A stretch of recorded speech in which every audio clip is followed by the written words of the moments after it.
Yes, we are. Yes, we are. Huh? Yeah. Yeah. Still a good cow.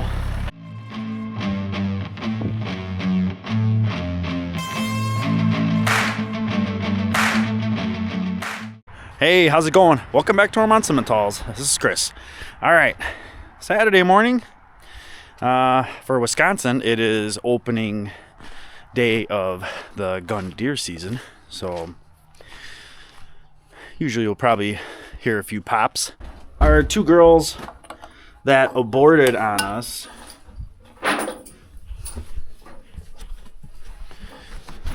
these two, Barb and EL50, they're gonna go out today. We had said we had given them a good chunk of hay the other day and said when their hay is gone, which they basically turned it into their bed, that when their hay is gone, we're gonna let them out. We did get that chisel plow tire back on. That took a little bit more work than we thought it would, but that is back on. And Dad's just been kind of waiting for it to dry out a little bit to do some chiseling. He's just afraid it's going to get too glitchy. When you roll the dirt up and it's, there's just too many balls. So he'd like it to dry out a little bit. So that's why he's been holding off on that. We are going to pull that elevator out from being set up in the load crib position. And we got to plan our day out today because we both want to watch a good portion of the Badger game. They start at 2:30 and Stanley's sale starts at 1. So I really want to watch a good portion of that one and see how that goes. In general, I like to watch Simmental sales, whether it's Flex, Blacks, Reds, all that kind of stuff. If they're good animals, I enjoy that. Like I've even had sales playing in the background instead of music at work, and I'll literally just listen to it during the day. I don't know, it's processing that information and working at the same time is not a huge deal. But it's interesting. And it's relaxing at the same time. Partially because you're not spending any money, so.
All right, got this cleaned up a little bit. Yeah, there's crap over there. There's crap over there, but there's good corn here. So it is what it is. This was actually the spillover from Dad ordered just a little bit more concrete than he needed. So the pad got done, and then we just did this as a spillover. You can actually see right here, he had some, I think it was 4-inch wide band that's, I was like 14 gauge or 16 gauge. And we just, Dad welded some strips together and made the form, and that was our form. We just left it in there. So then what I'm standing on is just the leftover, and basically made a big ass pad out of it. So it works nice for us. It's big enough for the elevator, and then we can stand on either side of it and still be on concrete. That's cleaned up. Elevator we just set to the side because we're not going to need it for 2 months, actually. Probably not until like January, really, because of what we have up in the barn. So we're not going to need the elevator, so it's just fine where it is. We do have it propped up on a 6x6 so that when it snows and all that good stuff, that it will, if it freezes and thaws, it'll run out. It won't get frozen to the ground, because we've had that issue before. We might actually go look at their little project at their garage, in front of their garage, because that really does need to get looked at. All right, we're back at it, at least farm-wise. So yeah, the project at Mom and Dad's is going to be pretty interesting, and we've been talking about doing it for over a year now. It's just fitting it in. You know, you think you have a window in right before planting, or you think you have a window right after hay, before harvest. Well, those windows disappear in a hurry. And then also we wanted to, both Dad and I, we kind of stretched out our day so we could take our lunch a little bit later, and so we could both sit down and watch Stanley Martin's sale, because we were kind of interested in that since we weren't able to go, and I thought it went really, really well. The prices were decent. There was kind of a price range for everybody, and I thought the animals were definitely up to par. So definitely congratulations to those guys, because that turned out really well. Yeah, there was somebody from Texas who got like 6 animals or something. There's somebody from Wisconsin that picked up a couple, and I don't know. I know one couple that we know, they actually hauled our animals into Wisconsin when we got them, our first ones. So I don't know if that was them or if there's somebody else. I mean, there's obviously a lot of people in Wisconsin, so be interesting to know who those are. But yeah, it was good sale. Today's a 2-bale day, so I want to make sure I came out and checked everybody out. I didn't have to sit out here for both bales. But yep, everybody's doing good. No issues. I think one nice thing is, because we've been a little bit above average on temps, it's been a little bit easier, affording us the ability to do a 1-2 rotation.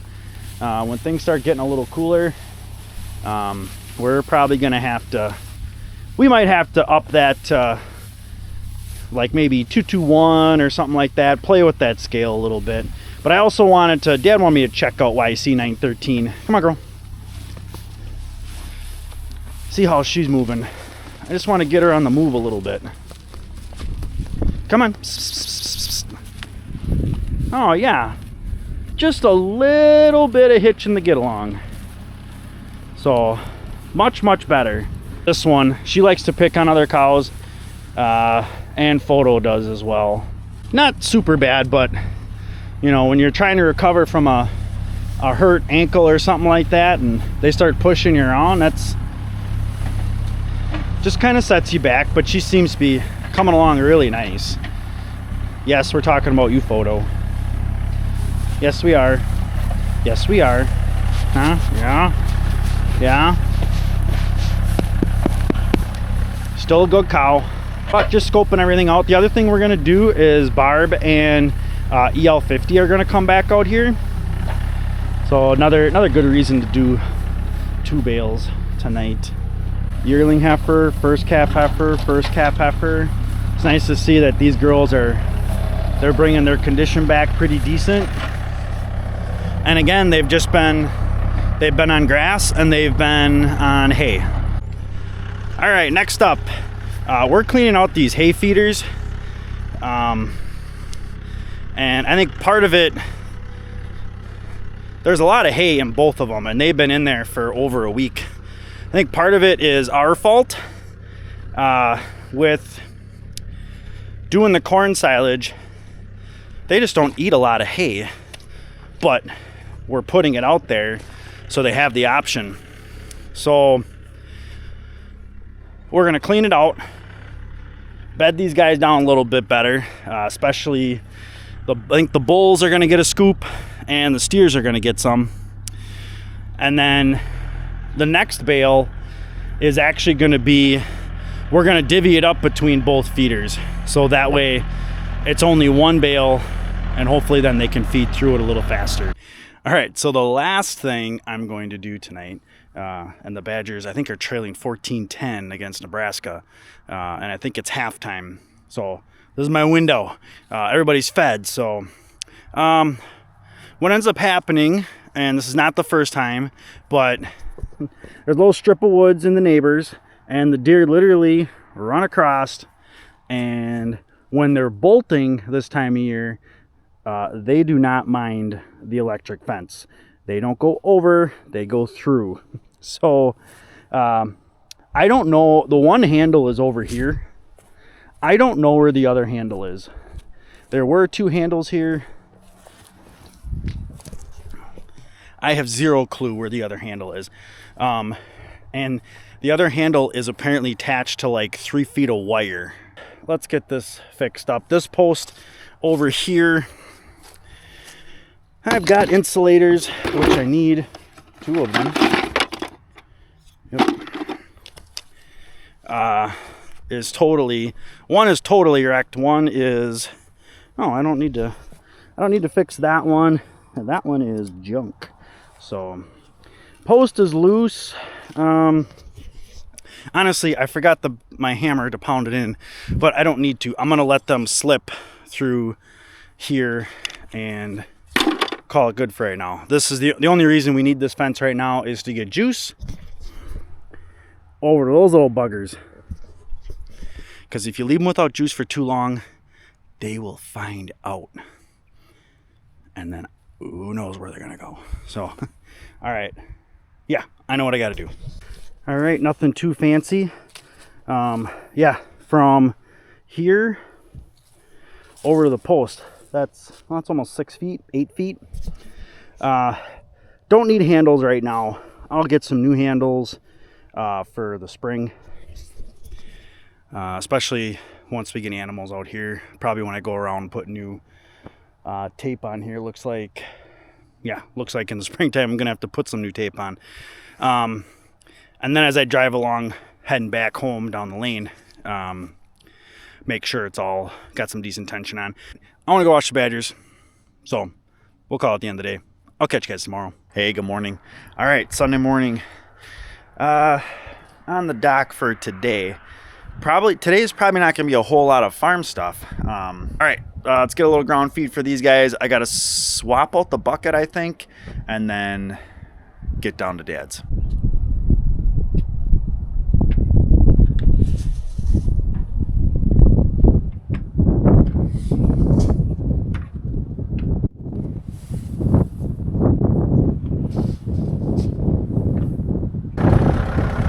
Okay, so we've been working on the project here. I'm not really going to show it to you because it's such a mess. But under the little walk that we had, we used sand fill, honestly, from our pit. Well, we filled the green trailer back up. We dumped out the loose gravel. This is gravel that was already here. So what we're going to do is we're going to take that dirt and we're going to put that over the culverts that I've been complaining about all summer long. So that's a good spot for that stuff because that's like good packing sand. And where we took it from, we're going to replace that with gravel so that it's a little bit nicer underneath where we pour the concrete. But that'll work really well for that culvert. So, all right, let's head down there and let that in. And it's a little raw out here, so we're getting ready for a break. All right, if you don't remember, this is basically what the crossing has looked like all summer.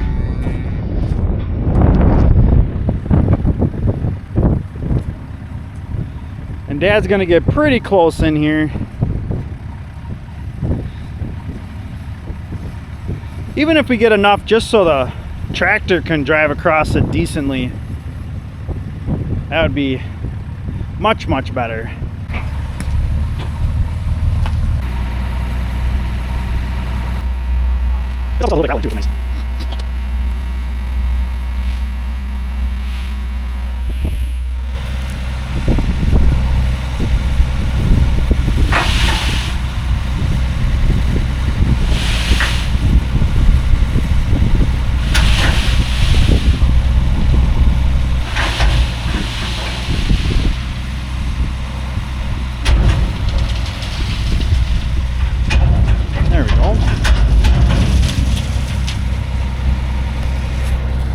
So I'd still want probably at least another load, but this will be a good start.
So one of those fun fall projects that need to get done before the ground freezes, not before the snow flies, before the ground freezes, is I got to pick up this temp line.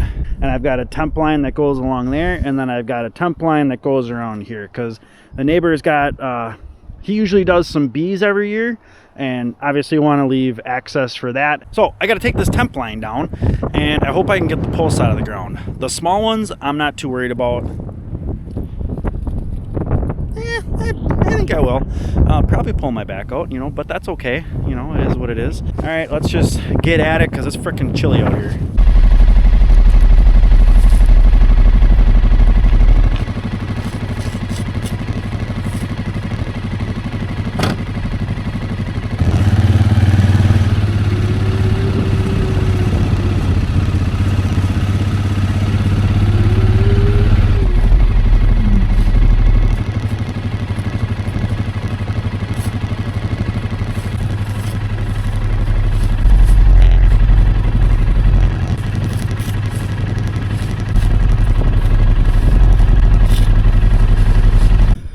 That wasn't too horrible. Did a little something different with the string this year. Most of the time I'll pull it, loop it in my hand, and keep pulling. While when you do this about 50 times, pulling the string kind of works on the shoulder a little bit. It gets annoying. I don't have this set up to a reel. I thought this spring, now that I'm using this size wire or poly wire, I should just wisen up and put it on a reel and just have a spare reel. And then even if it's one of my junkier reels, like the 1-to-1s, set it up and then put a drill on it. So that's probably what I need to do. But we got it all picked up. So, and again, if you forget why we do what we do, so I put this temp line up so we can graze this pasture. We take the temp line down because in the winter I want to be able to plow snow like into here, and if we have to push with the bucket, we push way in closer to the pines even, just to break up that bank and give us space over the winter. And then you'll say, well, Chris, well, why would you just not make the line on the inside of the pines here, you know, just on the inside? Well, we used to. We actually used to. And oh, they're not, I don't have one here. There were, and that might be a spot. That's probably the spot. There's probably an insulator in there, because we used to actually tack them right to these red pines. It doesn't even phase them. These things have been here longer than I have been alive. I've seen some old pictures, and they were planted probably 50 years ago, if not longer. But yeah, we used to put the fence here, but then when we started using this more as our transition to the back, this started to get really, really brushy, and it's like, it just looks ugly. And right now it looks it looks decent. You know, you've got your trees and short grass and all that kind of stuff. So what we're doing is we're allowing the cows to get in here and beat that up, keep the brush down, keep the grass down, and they use the pine trees as rubbing posts. All the trees that are in there are still in there, even like 4-inch trees or 2-inch trees. They haven't killed any of those, but the bulls and the cows, the bigger cows, they love those pine trees. So, but yeah, that's good to get off the list too. All right, the Packers have already started. I want to go watch the game, so we'll call this the end of the day, end of the video, end of the weekend. It is the weekend before Thanksgiving, so I hope you guys have a great Thanksgiving coming up. Hope you liked the video. Please hit that thumbs up. If you got any questions, please leave them in the comments. Don't forget to subscribe. That's pretty important to keep following along, see what else we got going on this fall. And as always,